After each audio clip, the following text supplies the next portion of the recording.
आप देख रहे हैं न्यूज इंडिया, आपके साथ मैं रचना बंसल। न्यूज 360 डिग्री में आपका स्वागत है। हमारे इस खास न्यूज शो में हमारे संवाददाता हर बड़ी खबर आपके सामने रखने वाले हैं।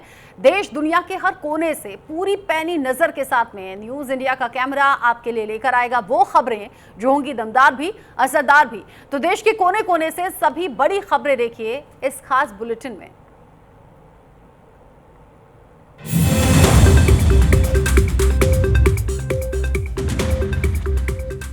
रूसी राष्ट्रपति पुतिन की भारत यात्रा अपने चरण सीमा पर पहुंच चुकी है। अगर आज की बात की जाए तो आज पूरे दिन यानी शुक्रवार में बैठकों का दौर जारी रहा, जिसमें कूटनीति, हलचल और राज्य सम्मान के साथ बैठकों का दौर जारी रहा। जिसके बाद अगर आज की बात की जाए तो महत्वपूर्ण फैसले लिए गए जो कि रूस और भारत की दोस्ती को मजबूत बनाएंगे। रूसी राष्ट्रपति व्लादिमीर पुतिन की भारत यात्रा अब अपने सबसे अहम चरण पर पहुंच चुकी है। शुक्रवार का पूरा दिन कूटनीतिक हलचल, राजकीय सम्मान और उच्च स्तरीय बैठकों से भरा रहा। गुरुवार की रात पीएम आवास पर निजी डिनर से शुरुआत हुई इस यात्रा ने आज कई बड़े फैसले और संकेतों के साथ भारत और रूस साझेदारी को एक नई दिशा दी है। सुबह राष्ट्रपति भवन में पुतिन को 21 तोपों की सलामी दी गई, तो वहीं तीनों सेनाओं की ओर से गार्ड ऑफ ऑनर और साथ ही राष्ट्रपति द्रौपदी मुर्मू, प्रधानमंत्री नरेंद्र मोदी की अगवानी के साथ भव्य सेरेमोनियल वेलकम दिया गया। इसके बाद पुतिन ने राजघाट पर महात्मा गांधी को श्रद्धांजलि दी और फिर सीधे हैदराबाद हाउस पहुंचकर प्रधानमंत्री नरेंद्र मोदी के साथ द्विपक्षीय बैठक शुरू की।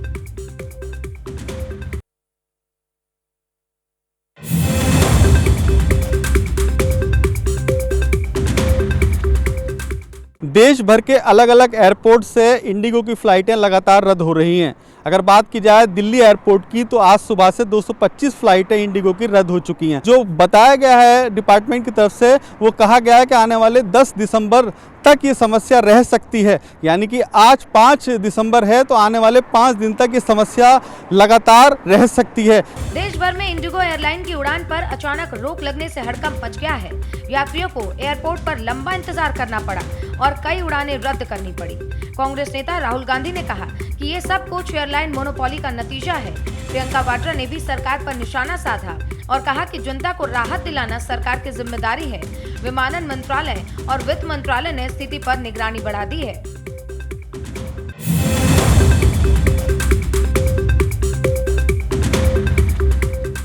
रिजर्व बैंक ने बड़ी राहत दी है। मौद्रिक नीति समिति ने रेपो रेट में 25 बेसिस पॉइंट की कटौती कर इसे 5.5 से घटाकर 5.25% कर दिया है। गवर्नर संजय मल्होत्रा ने शुक्रवार को बैठक के बाद यह घोषणा की है। अब एसडीएफ रेट 5% और MSF 5.5% पर आ गया है। रिजर्व बैंक ने नई ब्याज दरों की घोषणा कर दी है। ब्याज दरों में इस बार 25 बेसिस पॉइंट की कमी की गई है। ब्याज दरों की घोषणा रिजर्व बैंक के गवर्नर संजय मल्होत्रा ने शुक्रवार को मौद्रिक नीति समिति की बैठक खत्म होने के बाद की। रिजर्व बैंक की घोषणा के बाद अब नया रेपो रेट 5.5% से घटकर 5.25% हो गया है। रेपो रेट कम होने से सभी तरह के लोन अब सस्ते हो जाएंगे। MPC की पिछली बैठक 1 अक्टूबर को हुई थी, जिसमें रिजर्व बैंक ने रेपो रेट 5.5% पर स्थिर रखी थी।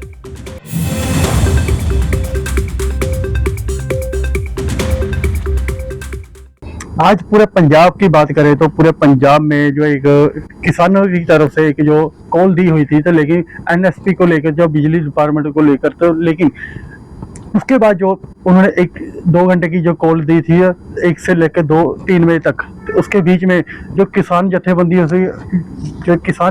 थी उन्होंने आज कहीं ना कहीं काफ़ी ऐसी जगह तो देखने को मिला है जो पुलिस प्रशासन की तरफ से जो उन्होंने गिरफ्तारी की गई है। MSP कानून और बिजली संशोधन बिल जैसे प्रमुख मुद्दों को लेकर आज पंजाब में किसान मजदूर मोर्चा ने 2 घंटे के लिए रेलवे ट्रैक जाम करने का ऐलान किया।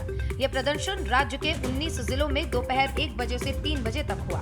इस बीच पुलिस ने आंदोलन से पहले कई स्थानों पर छापेमारी करते हुए कई किसान नेताओं को हिरासत में भी ले लिया।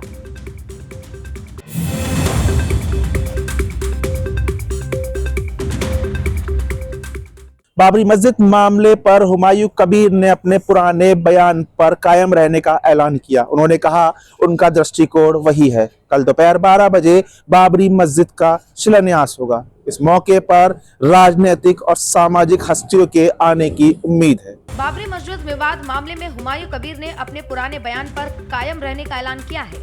उन्होंने कहा कि उनका दृष्टिकोण वही है जो पहले था। बाबरी मस्जिद का शिलान्यास कल दोपहर 12 बजे किया जाएगा। इस मौके पर कई राजनीतिक और सामाजिक हस्तियों के शामिल होने की उम्मीद भी जताई जा रही है। शिलान्यास के लिए जमीन भी फाइनल कर दी गई है और तैयारियां भी पूरी हो चुकी हैं। स्थानीय प्रशासन सुरक्षा और आयोजन व्यवस्था को लेकर चौकस है।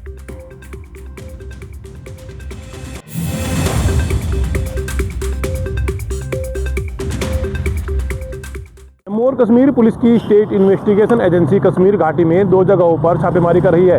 अधिकारियों ने बताया कि यह कार्रवाई हाल ही में सामने आए टेरर मॉड्यूल के संबंध में की जा रही है। श्रीनगर के बटमालू इलाके में छापेमारी के दौरान आरोपी तुफेल अहमद भट्ट को गिरफ्तार किया गया। गांधरबल में भी खोज अभियान जारी है। 22 नवंबर को एसआईए ने तुफेल अहमद भट्ट को उनके घर दियारवानी बटमालू से गिरफ्तार किया था। जम्मू और कश्मीर पुलिस की स्टेट इन्वेस्टिगेशन एजेंसी कश्मीर घाटी में 2 जगहों पर छापेमारी कर रही है। अधिकारियों ने बताया कि यह कार्रवाई हाल ही में सामने आए टेरर मॉड्यूल के संबंध में की जा रही है। श्रीनगर के बाटमालू इलाके में छापेमारी के दौरान आरोपी तुफैल अहमद भट्ट को गिरफ्तार किया गया। गंदरबल में भी खोज अभियान जारी है। 22 नवंबर को एसआईए ने तुफैल अहमद भट्ट को उसके घर दियार रवानी बटमालू से गिरफ्तार किया। अधिकारियों ने कहा कि मामले में आगे की जांच जारी है और आवश्यक कार्रवाई भी की जा रही है।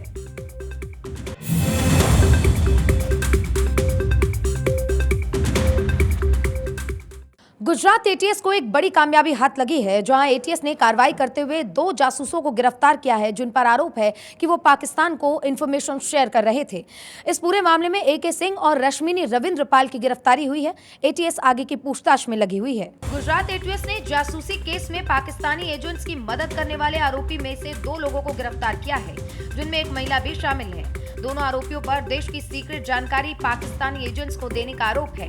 इस ऑपरेशन में एके सिंह नाम के व्यक्ति को गोवा से और रश्मि रविंद्र पाल नाम की महिला को दमन से गिरफ्तार किया गया है।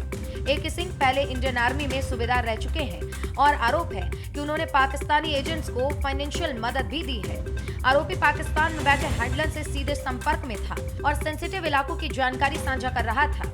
गुजरात एटीएस ने केस दर्ज करके जांच शुरू कर दी है और आगे की पूछताछ भी जारी है।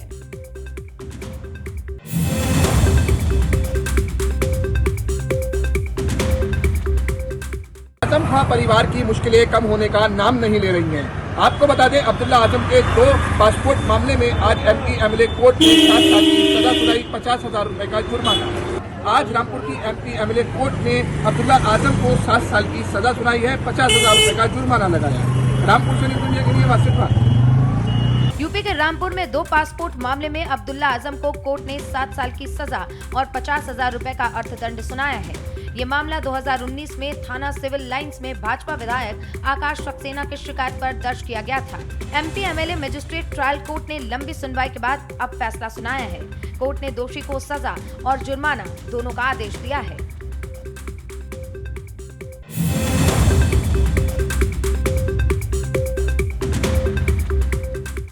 भारत नेपाल की अंतर्राष्ट्रीय सीमा पे एक बार फिर से जो है आव्रजन विभाग ने बड़ी कार्रवाई की है। भारतीय मूल रूप का निवासी जो कनाडा में रहता था, जिसकी गिरफ्तारी भारत नेपाल के अंतर्राष्ट्रीय सीमा पे की गई है। यूपी के महाराजगंज में भारतीय मूल के कनाडाई नागरिक को नेपाल बॉर्डर से गिरफ्तार किया गया।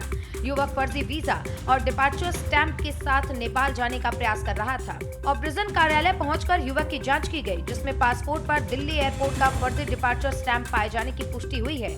सूचना मिलने पर स्थानीय पुलिस ने युवक को हिरासत में ले लिया और पूछताछ शुरू कर दी। युवक की पहचान पंजाब मोहाली निवासी विमन डांसी के रूप में हुई है। ई वीजा पर गलत स्टैंप लगाकर नेपाल के रास्ते कनाडा जाने का मंसूबा अब इस व्यक्ति का फेल हो गया है। गिरफ्तारी भारत नेपाल अंतर्राष्ट्रीय सीमा सनौली के ऑब्जर्वर कार्यालय से हुआ है।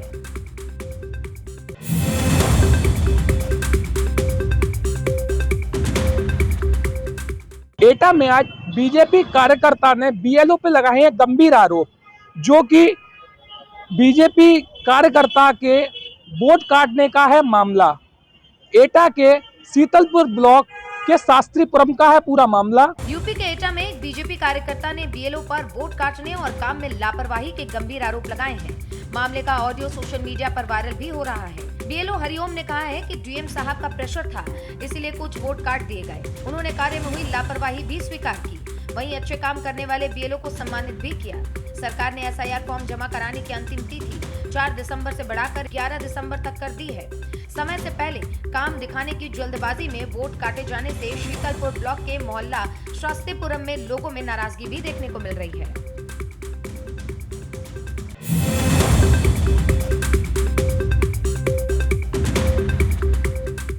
गुजरात के वापी के स्पेशल पॉक्सो कोर्ट ने एक ऐतिहासिक फैसला सुनाया, जहां 6.5 साल की बच्ची के साथ दुष्कर्म करने और उसके बाद उसकी हत्या करने के आरोप में आरोपी को अब फांसी की सजा सुनाई गई है। कोर्ट ने फैसला सुनाते हुए इस बात का भी जिक्र किया और ये भी कहा कि जल्द से जल्द इस पर फैसला सुनाना इसलिए भी जरूरी था ताकि लोगों के बीच में एक मिसाल दी जा सके। गुजरात के वापी की स्पेशल पॉक्सो कोर्ट ने 6.5 साल की बच्ची के साथ दुष्कर्म और हत्या के मामले में आरोपी रजाक खान को फांसी की सजा सुनाई है। रजाक खान ने बच्ची को चॉकलेट देने के बहाने झाड़ियों में ले जाकर उसके साथ दुष्कर्म किया और उसकी हत्या कर दी। 1.5 साल पहले हुई ये घटना पूरे क्षेत्र में सुर्खियों में रही थी। कोर्ट ने मामले की गंभीरता को देखते हुए आरोपी को फांसी की सजा सुनाई और पीड़ित परिवार को 17 लाख रुपए का मुआवजा देने का आदेश दिया। गरीब परिवार को न्याय मिलने से स्थानीय लोगों में राहत की भावना है।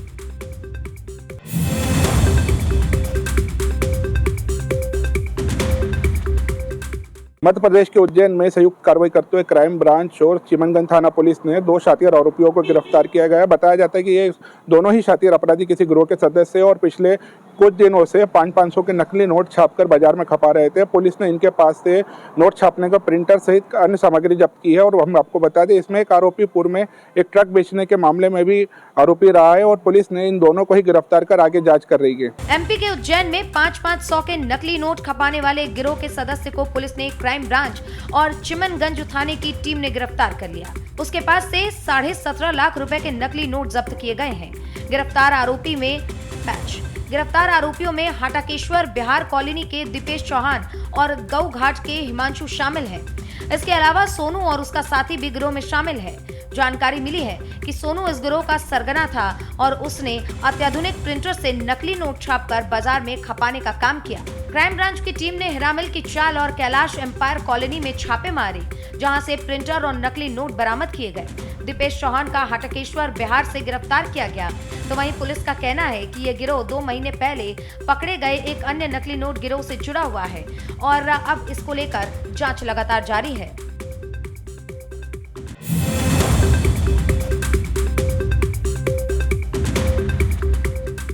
नियुक्त सीरप में 3 फर्मों पर मुकदमा दर्ज होने का मामला। आपको बता दें कि एक सबसे बड़ा खुलासा रायबरेली के ड्रग इंस्पेक्टर शिवेंद्र प्रताप सिंह ने किया है। रायबरेली के पते पर मंगवाई जा रही थी कफ सिरप, लेकिन रायबरेली वो कफ सिरप नहीं आ रही थी। वहीं ड्रग इंस्पेक्टर ने बताया है कि 3 फर्मों पर एफआईआर दर्ज करवा दी गई है। वहीं एक अजय फार्मा के जो संचालक हैं उन पर मुकदमा उनको गिरफ्तार कर लिया गया है। जो अन्य फर्मों के संचालक हैं उनके भी गिरफ्तारी के प्रयास किए जा रहे हैं। रायबरेली में कोडीन युक्त कफ सिरप के 3 फार्मों पर मुकदमा दर्ज किया गया है। ड्रग इंस्पेक्टर शिवेंद्र प्रताप सिंह ने खुलासा किया है कि कफ सिरप केवल कागजों पर ही बरेली लाया गया, असल में कोई शीशी जिले में नहीं पहुंची। अजय फार्मा के संचालक दिवाकर सिंह और मेडिकल हाउस के प्रियांशु ने इस खेल में बड़ा रोल निभाया है। अजय फार्मा ने 5 से 6 लाख और मेडिकल हाउस ने 1.5 लाख शीशी खरीदने का दावा किया, लेकिन असल में कोई कफ सिरप रायबरेली नहीं आई। ड्रग इंस्पेक्टर ने दोनों फार्मा को सील कर दिया है। सूत्रों के मुताबिक दिवाकर सिंह इस कफ सिरप सिंडिकेट का मास्टरमाइंड है और बर्खास्त सिपाही आलोक सिंह के साथ इसके तार जुड़े हुए हैं। पुलिस विवेचना में और भी कई राज खुलने की उम्मीद जताई जा रही है।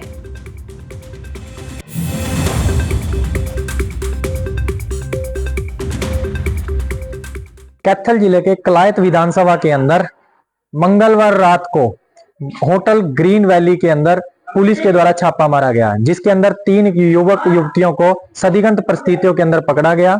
सुशील क्राइम ब्रांच के द्वारा लगातार इस तरह की परिस्थितियों पर नकेल कसी जा रही है। शहर वासियों के द्वारा लगातार दी गई शिकायत पर इस तरह की पुलिस के द्वारा कार्रवाई की गई। हरियाणा भाजपा की आगामी संगठन बैठक 7 तारीख को कैथल में होने जा रही है।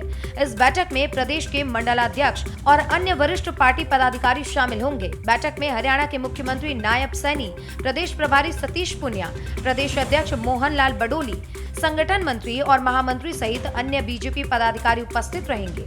कैथल बीजेपी के वरिष्ठ नेता अशोक गुर्जर और जिला अध्यक्ष ज्योति सैनी ने बताया कि कार्यक्रम स्थल पर सभी व्यवस्थाओं और ड्यूटी के लिए तैयारियां पूरी कर ली गई हैं। कैथल में प्रदेश स्तरीय बैठक होने से पार्टी कार्यकर्ताओं में खासा उत्साह भी देखने को मिल रहा है।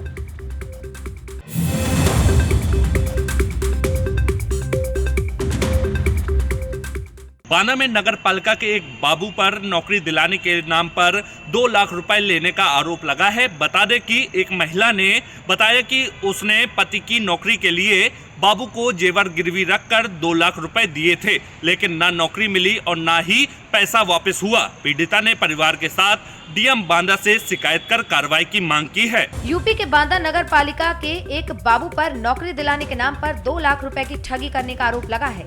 पीड़ित महिला का कहना है कि उसने अपने पति की नौकरी के लिए बाबू को जेवर और गहने गिरवी रखकर पैसा दिलवाया। महिला ने ये भी बताया कि उसके पति को अब तक नौकरी नहीं मिली है और न ही पैसा वापस किया है। मामले में पीड़ित महिला ने कार्रवाई की मांग की है। पीड़ित महिला अपने परिवार के साथ जिला अधिकारी बांदा के पास पहुंची और मामले में तत्काल कार्रवाई की मांग की। अधिकारियों ने इस बीच जांच शुरू कर दी है।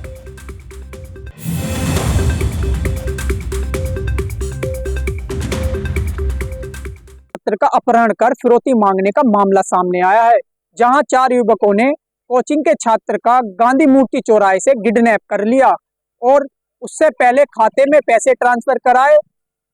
फिर उसके कोचिंग सेंटर मैनेजर से 50,000 रुपए की फिरौती मांगने लगे। यूपी के अमरोहा में दिन दहाड़े एक छात्र अरुण कुमार का अपहरण किया गया। 4 युवक ने उसे गांधी मूर्ति चौराहे से जबरन उठा लिया और पहले उसके खाते से पैसे ट्रांसफर करवाए। अपहरणकर्ताओं ने छात्र के फोन से coaching centre manager Prachi Upadhyay को कॉल करके 50,000 रुपए की फिरौती की मांग की और पैसा नहीं देने पर जान से मारने की धमकी दी। कोचिंग मैनेजर की सूझबूझ और पुलिस की तत्परता से महज 5 घंटे में छात्र को सकुशल बरामद कर लिया गया है और चारों आरोपियों को गिरफ्तार कर लिया गया है। पुलिस अब पूरे गैंग से पूछताछ कर रही है।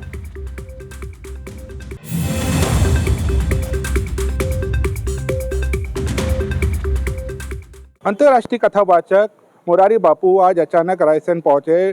रायसेन पहुंचते ही मुरारी बापू ने ओशो की जन्मस्थली के दर्शन किए और पूजन किया। हम आपको बता दें कि ओशो की जन्मस्थली रायसेन है और यहाँ से वे जबलपुर जा रहे थे, जहाँ पे एक राम कथा का आयोजन किया जा रहा है जबलपुर में। और तभी मुरारी बापू रास्ते में ओशो की जन्मस्थली रुके और उन्होंने यहाँ पे दर्शन कर उनका आशीर्वाद लिया। अंतर्राष्ट्रीय कथावाचक मुरारी बापू ओशो तीर्थ कुचवाड़ा पहुँचे, जो ओशो की जन्मस्थली है। बापू यहाँ लगभग 45 मिनट रुके। वे जबलपुर में 6 दिसंबर से शुरू हो रही राम कथा के लिए जाते समय कुचवाड़ा आए थे। उन्होंने ओशो की पूजा अर्चना की और कुछ देर ध्यान भी लगाया। ओशो के 94वें जन्मोत्सव के उपलक्ष्य में नेपाल, जापान, भोपाल और रायसेन के साथ साथ जबलपुर सहित दूर दराज से अनुयायी कुचवाड़ा पहुंचे हैं। कई अनुयायी ओशो की स्मृति में भावुक उठे। मुरारी बापू ने कहा कि ओशो आध्यात्मिक चेतना है।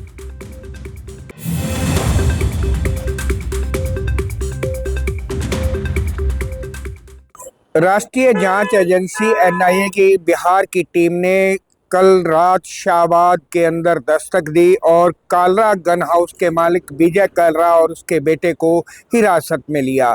लगभग 15 घंटे जो पूछताछ चलती रही और 15 घंटे के बाद दोनों को हिरासत में लिया गया। लगभग देश के 22 जगह पर एनआईए की इस विषय में छापेमारी रही। एनआईए की टीम ने कुरुक्षेत्र के शाहबाद में ग्रीन पार्क कॉलोनी स्थित कालड़ा गन हाउस के संचालक विजय कालरा के घर और दफ्तर पर छापेमारी की। कार्रवाई हथियारों की अवैध तस्करी से जुड़ा हुआ बताया जा रहा है। एनआईए ने 17 घंटे की जांच के बाद विजय कालरा और उसके छोटे भाई यश कालरा को हिरासत में लिया। टीम ने घर और दफ्तर से असलाहा और दस्तावेज भी बरामद किए। बड़ा बेटा लक्ष्य कालरा टीम के आने से पहले ही फरार हो गया। पूरी कार्रवाई एनआईए के एएसपी राघव वशिष्ठ के नेतृत्व में हुई। सुरक्षा के लिए कुरुक्षेत्र पुलिस के जवान भी मौके पर मौजूद रहे। विजय और यश कालरा को मेडिकल जांच के लिए मजिस्ट्रेट के सामने पेश किया गया और पूछताछ के लिए पटना ले जाया गया। एनआईए आगे की छापेमारी भी कर सकती है।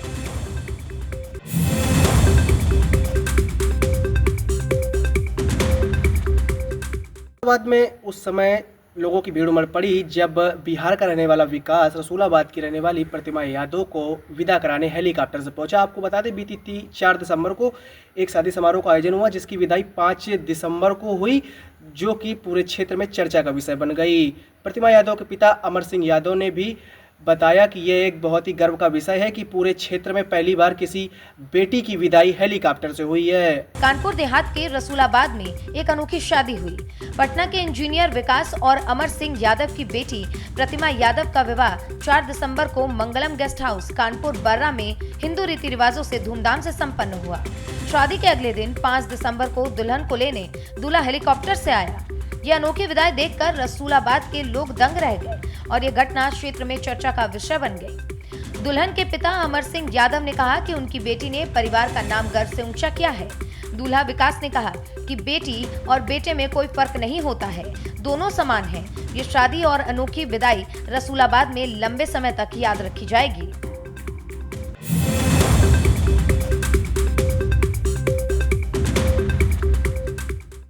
रायबरेली के सांसद राहुल गांधी की नागरिकता के खिलाफ आज कोर्ट में हुई सुनवाई। आपको बता दें कि एमपी एमएलए कोर्ट में आज हुई सुनवाई 2 घंटे की मशक्कत के बाद न्यायाधीश ने सुनवाई की है, जिसके बाद न्यायाधीश ने 12 दिसंबर को तारीख मुकर्रर की है। शहर कोतवाली क्षेत्र के न्यायालय का है पूरा मामला।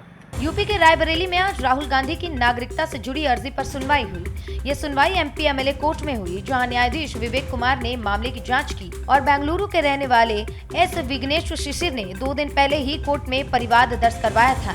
न्यायालय ने शहर कोतवाली पुलिस से मामले पर स्पष्टीकरण मांगा था। लगभग 2 घंटे चली सुनवाई के बाद न्यायाधीश ने अगली सुनवाई 12 दिसंबर के लिए मुकर्रर कर दी है।